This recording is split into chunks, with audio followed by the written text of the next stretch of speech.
pair of shoes.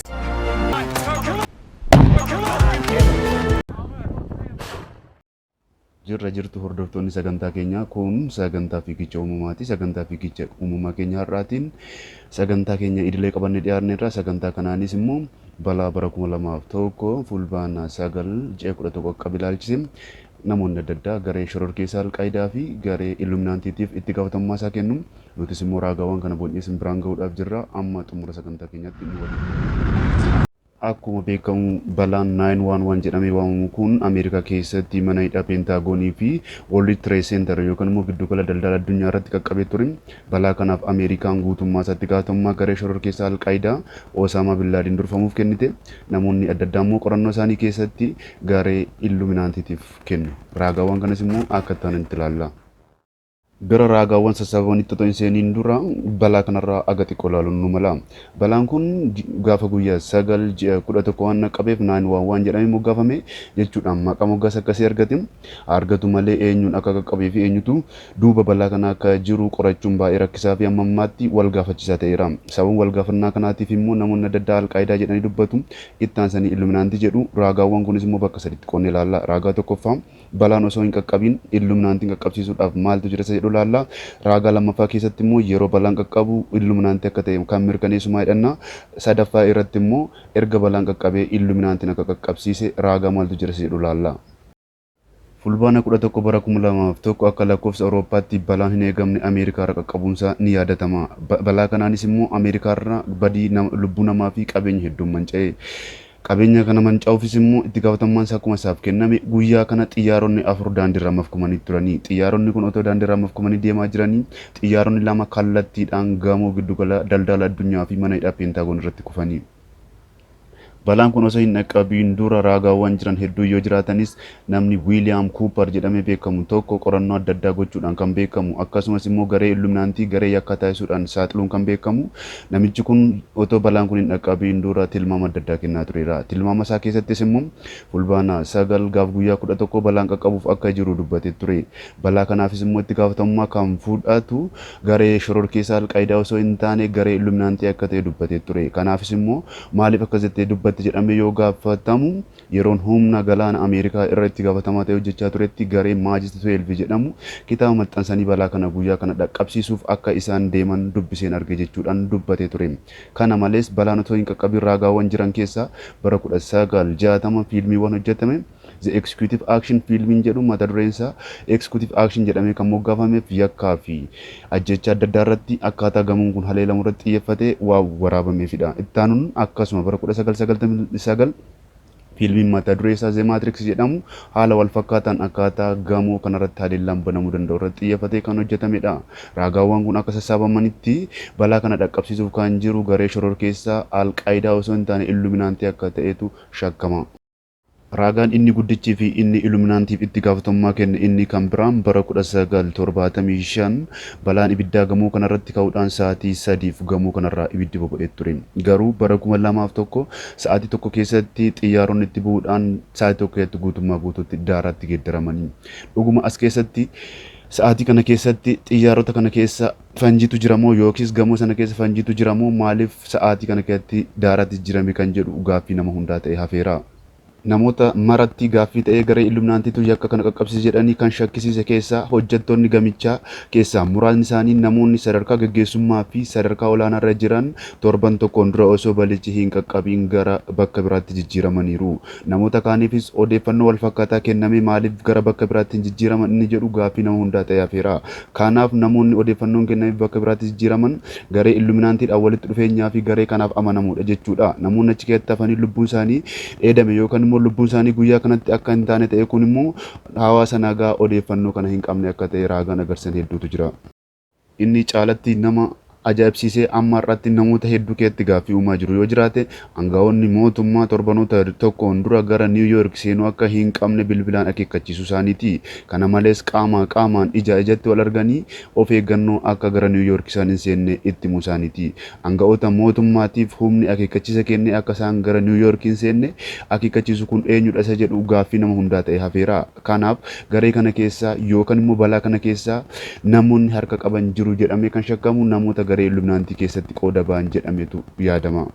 Keessattiyyuu namichi Wiilee Biroon jedhamu gaafa fulbaana 10 bara 2001 Niiwuyoork deemuudhaaf yoo qajeelu namichi kun kantiibaa magaalaa Niiwuyoork yoo ta'u akka inni gara Niiwuyoork hin deemne of eeggannoon kenname duubatti deebi'e. Namichi kun of eeggannoodhaan gara duubatti deebi'ee guyyaa tokko booda balaan sun dhaqqabe. Dhangaa'icha kanaaf eenyutu akeekkachiisa kennee duubatti deebisee gaaf lammaffaa balaa kana dhaqqabsiise kan jedhu gaaffii namoota hundaa ta'ee hafe. Osoo hin dhaqqabiin dura bifa kanaan raagaawwan funaanname gabaabinaan kan laalle yoo ta'u yeroo balaan sun raawwatu kan hoggaa balaan sun raawwatamu raagaawwan funaanaman garee Illuminaantiitiif itti gaafatamummaa isaa kennu. Raagaan inni gara biroo yeroo balaan sun dhaqqabu namoota ijaan arganii fi balaa sanarraa namoota hafan irraa raagaa sassaabamedha. Namichi Keensi Joonman jedhamu gamoowwan yommuu jijjigan lubbuun isaa baraarameera. Namni kun yeroo xiyyaaronni gamoo waliin osoo walitti hin bu'in karaa kaaba gamoowwanii fi dho'aa akka ture dubbate. Namni biroos isa kana mirkaneesseera. Inni gara biraa kan namatti gaaffii ta'u yeroo balaan sun dhaqqabu xiyyaarichi gamoo 110 irratti wayitee bu'u jala gamoowwanii eenyutu fanjii dhoosee akkasumas immoo eenyutu fanjii jala gamoowwanii sana keessatti kiyyeessise jedhudha. Giddugalli daldala addunyaa karaa kaabaa sa'aatii 8:46 irratti xiyyaara wajjin wal rukutee karaa kibbaatiin immoo sa'aatii 9:3 irratti walitti bu'ee karaan dhiyaa sa'aatii 9:59 irratti jijjige. Karaa kibbaa immoo sa'aatii 10:28 irratti jijjige. Asirratti gaaffiin cimaan karaa kaabaa dursee rukutamee osoo jiru karaa kibbaa dursee maaliif jige isa jedhudha. Raagaaleen akka addeessanitti gamoon torba akka barbadaa'e shira Illuminaantiin akka ta'e ibsu. Gamoowwan lakkuu ta'an erga barbadaa'anii booda gamoon torbaffaa giddugalli daldala addunyaa kan ture xiyyaarris ta'e balaan ibiddaa osoo hin dhaqqabin sekendii 6 keessatti daaratti jijjiirame. Meeshaaleen sabquunnamtii adda addaa akka ibsanitti gamoon kun kan barbadaa'e facaatii qaanqee abidda gamoo gubbaatii gara isa sanaatti ce'an jedhaniitu ibsu. Garuu yeroo isaa eegee kan jijjiige ta'uusaa namoonni ijaan arganii fi viidiyoo waraabarraa gabaaniiru. Caalatti kan nama dhibu seenaa addunyaa keessatti gamoon sibiilaa of hin jige hin jiru. Egaa kanaaf maal jedhamare?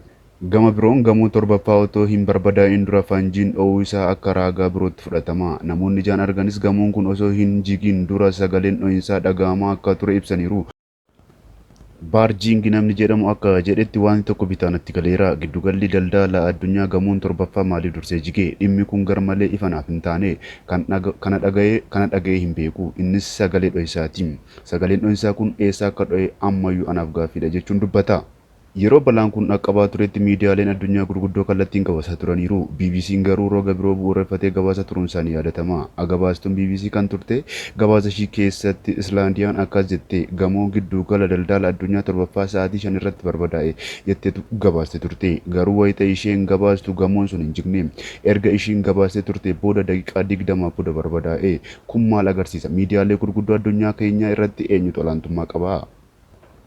Gaaffii guddichi yeroo balaan kun deemaa turetti inni biraa kan nama dhibu xiyyaarri jalqabaa gamoo kibbaatti buutee hanga rukutamtetti xiyyaarri afuraffaan ammoo Peenzaalaanaviyaatti hanga kufee caccabutti humni ajajaa fi ittisa Ameerikaa kibbaa maaliif xiyyaaricha irratti tarkaanfii hin fudhanne otoo gamichatti hin bu'in isa jedhudha. Kun amma irratti namoota hundaaf gaaffii ta'ee hafeera. Foddaawwan eegicha yookaan immoo garee tiksitoota gamoo sanaa kan ta'an humni nageenya karaa kaabaa jiran akka hin rukunneef eenyutu of eeggannoo kennisiise. Rukuchuufis immoo aangoo osoo qabanii maaliif hin rukunne isa jedhu gaaffii nama hundaa ta'eera. Balaa 911 jedhamee beekamu kana inni biraa inni itti gaafatamummaa isaa garee Illuminaantii kennu raagaan inni biroo erga balaan kun qaqqabee raagaawwan sassaabamanidha. Xiyyaaronni erga rukutamanii daqiiqaa muraasa booda miidiyaan CNN hidhattoota musliimaatu xiyyaarota akka karaarra dabsaman godhe jechuudhaan ibsee ture. Ibsa isaa kanaafis balaan osoo hin dhaqqabiin dura daqiiqaa muraasa dursa gareen kun daqiiqaa 13 keessatti balaa kana dhaqqabsiisuuf akka jiran bilbilaan otoo sanaa isaanii dhageenyerra jechuudhaan dubbatanii turanii. Namoonni balaa guddicha amma kana sadarkaa addunyaatti dhaqqabsiisan kun dhuguma daqiiqaa 13 keessatti bilbilaan mari'atanii qaqqabsiisuun ni jedhu gaaffiiwwan namoota hundaa ta'ee hafeera. Kana malees buufanni televezyiinii fi fiilmiiwwan Ameerikaa hundi isaanii musliimonni balaa kanatti waan gammadan fakkeessuudhaan balaa kanaa booda dookiimentarii fiilmii hojjechuudhaan gabaasanii. Keessattiyyuu fiilmiin ajaa'ibsiisaa agarsiifamaa ture keessaa fi fiilmii sobaas ta'uusaa kan agarsiifame fiilmii waraana Gaalfii booda bara 1991 hojjetame karaa dhaabbata fiilmii fi televezyiiniiwwan Ameerikaa gabaafamuu isaaniiti. Balaan kun erga dhaqqabee booda raagaawwan biraa itti gaafatamummaa balaa kanaaf garee Illuminaantiif kennan keessa gareen Illuminaantii baay'inaan lakkoofsatti dhimma bahuudhaan beekamu. Lakkoofsatti dhimma bahuudhaan kan akka Illuminaantii beekamu tokko illee hin jiru. Kanaafis gareen qorattoota lakkoofsa adda addaa akkas jechuun dubbatanii garee qorattoota kanaan keessaa we was got number the equal power in the mighty virtue akkas jechuun dubbatanii lakkoofsi 11 lakkoofsa cubbuu miidhaaf dogoggoraati jechuun dubbatanii turanii. Kanaaf balaan kun akka tasaa ta'e osoo hin taane itti karoorfamee guyyaa kanarra oolfameetu jedhaniitu dubbatu. Qorattoonni seeraas badiin kun tasaa osoo hin taane yeroo dheeraaf itti yaadame itti karoorfameeti jechuudhaan dubbatanii turani. Waldaaleen hicciitii jedhee of waamu dhaala kaanii gochoota badaa fi faranamummaa akka qaqqabsiisaa turan yeroo adda addaatti namoota adda addaatiin dubbataniiru. Badiin kunis lakkoofsa 11 irraa akka oolu itti yaadameeti jedhu. Kanaafis raagaan isaan dhiyeessan balichi kun kan uumame fulbaana 11 ture. Magaalaa Niw Yoork balaan irra qaqqabe bulchiinsa 11ffaa Ameerikaatti. Karaa eegumsa kaabaa xayyaarichi rukutame lakkoofsa 11 ture. Xiyyaarichi namoota 92 fe'ee ture. 9 ida'uu 11 ta'a jedhameetu yaadama. Balbala eegumsa kibbaa waliin xiyyaara walitti bu'es lakkoofsi balalliisaa 77 yoo ta'u 11 baay'isuu 77 akka ta'utti yaadameetu jedhama. Namoonni xiyyaara kana keessa turanis namoota 65 yoo ta'an 6 ida'uu 5 adda baafame yeroo ida'u 11 ta'a. Balaan sun kan dhaqqabe fulbaana 11 ji'a 9ffaa yoo ta'u 9 ida'uu 1 tokko ta'a. Waliigalatti xiyyaarota arfan keessa namoota 254 ture. 254 adda baasanii tokko yeroo walitti daanu 2 da'uu 5 da'uu 4 11 ta'a. Fulbaanni 11 guyyoota waggaa keessaa 254 yoo ture 2 da'uu 5 da'uu 4 ammas 11 ta'a. Gamoon dhanqoo sun wal bira yoo dhaabbatu fakkii 11 fakkaatetu dhaabbata.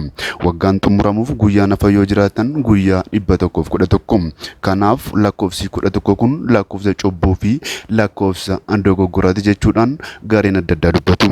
Lakkoofsa kanaa wal qabatee kan nama dhibu fulbaana 11 bara 1990 pirezidaantiin Ameerikaa kan turan Joorji Haarbarti Bush mana maree bakka bu'oota Ameerikaatiif waa'ee Illuminaantii ilaalchisee ibsa kennan. Ibsa seenaa qabiisa sanaa booda waggaa 11 booda balaan uumame. Namoonni hedduun akka ibsanitti guyyaan kun itti yaadameetu malee tasatti miti jedhu.